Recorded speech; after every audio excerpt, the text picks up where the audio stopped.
What is up, everybody? We are back from the truck, and I'm going to talk about something that is on my mind right now.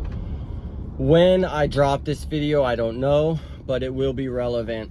So today I want to talk about how to deal with losing clients as you grow and scale your business.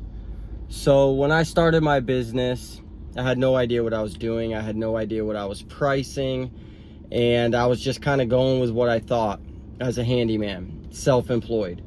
Then as I hired my first technician and I started looking at my numbers and learning them, we went through some price increases. Then as we continued to grow and look at our numbers, our pricing changed again. Then recently I got my general contractor's license, and we've started to go after more general contracting jobs, higher end handyman, home improvement type work, not really those quick fix little couple hour jobs, where we're really starting to look at more, 1 to 2 day job minimums and bigger, larger projects that incorporate subcontractors, things like that. So that's been really recent. I've had to adjust my pricing to reflect the fact that I'm a general contractor. Now that I'm a general contractor, my licensing is different. It cost a lot of money. It was hard to get that license. It wasn't just something I applied for. I had to go through an entire process that a lot of guys don't do because of the difficulty. Then I needed to up my insurance. Not only my general liability to cover all of the things that my technicians would now be doing, but also my workman's comp insurance to then cover all of the subcontractors that we would be working with as well.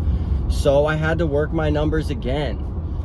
Then sticking to those numbers, that's a challenge. You have a slow period and you want to get jobs on the books so that your guys are busy.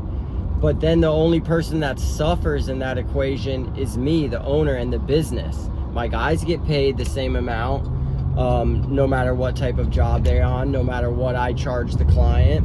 So the only people that are suffering is me and my business. So, recently I looked at my numbers again and I realized, wow, we're just breaking even every month. We're not really making a profit. Everybody's getting paid, I'm getting paid, but there's not a lot of growth potential at this price point. And I realized, I'm at the high end for handyman work, smaller projects. It's even difficult now to get those smaller projects on the books because of my price point. But if I want to provide for my family, if I want to provide for my business and my guys the way that I know I want to, I can't go after these small jobs anymore. I have to go after larger projects, remodels, true home improvement type projects that have some substance to them. But what do I do about all my clients that are my clients now that are calling me for the little handyman stuff, some of them that have been with me from the beginning? Well, all you can do is be honest with them. Explain to them, hey, I'm at the point in my business where I'm going to start going after these bigger projects. I want to be in the contractor field. I want to kind of be in that space, work in that space, and I need to start charging accordingly so that I can be in that space. And I've told a lot of our clients, we want to continue to keep your business. We want to continue to be your go-to handyman, but the estimates are going to look different. You're going to still get the high level of quality that we bring. You're going to get the responsiveness. You're going to get all the things you know and love from us, but we're going to start charging as if we're contractors, because we are. And that's difficult. I've had a number of clients, say, hey, you're really expensive. A couple of them even said, do you know anybody else you can refer, which was comical. But you have to be okay with that. And it's tough. It's challenging. It's sometimes hard to swallow when a client that you like working for, that's been a good client of yours, is telling you that they can no longer work with you. It's downright, defeating if you let it defeat you. But what I'm doing is I'm leaning on the people that I'm being mentored by. I'm leaning on my coaches. I'm leaning on other contractors that have done what I've done. And something that I realized today, and I'll use my mentor John as an example.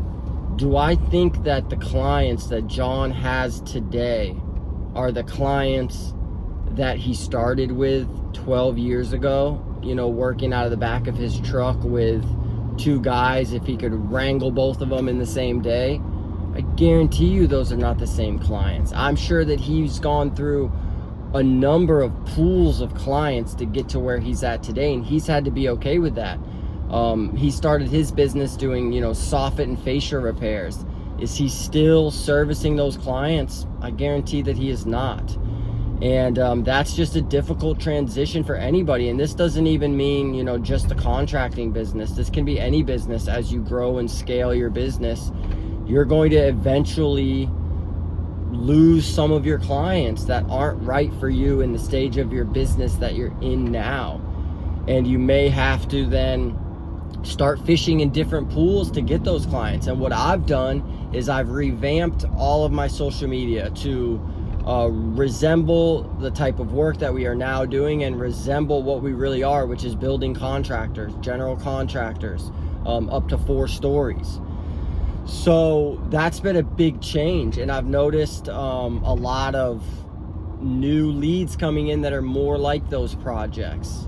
So learning how to estimate those projects, learning how to navigate that whole process has been challenging but also exciting. But the hardest part is when you get those calls from clients, you work up an estimate, you send it out to them, and you know you deserve the price that you're charging. You know that you've put in the work, that your guys bring the quality, that we resemble all of our core values, and you know you're worth that. And if a client doesn't want to pay that, or, you know, quite frankly doesn't have the means to pay that, you have to be okay with that.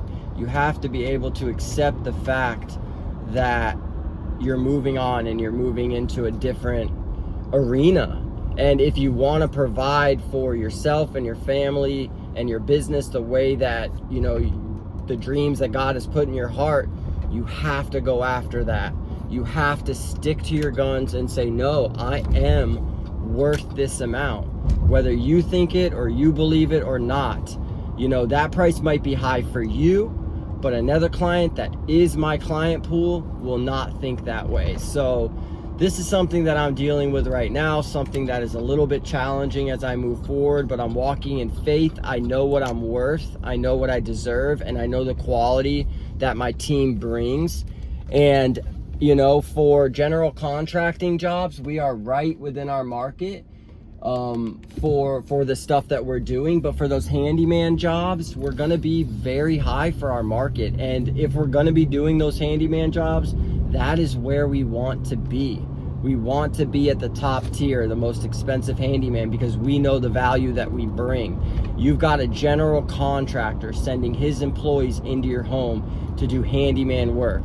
We're going to bring the highest level of quality. So that's just something I wanted to talk about, something that's been on my mind. Like always, like this video so other people can find it. Leave me a comment of some of the growing pains that you went through in your business and how you pushed through them. And like always, hit that subscribe button. We are 2 subscribers away from being at 600 subscribers. And you know what I'll do when I get to 600 subscribers? I will go out in my community and donate another $100 to an organization that I feel does good. So hit that subscribe button. Talk to you later.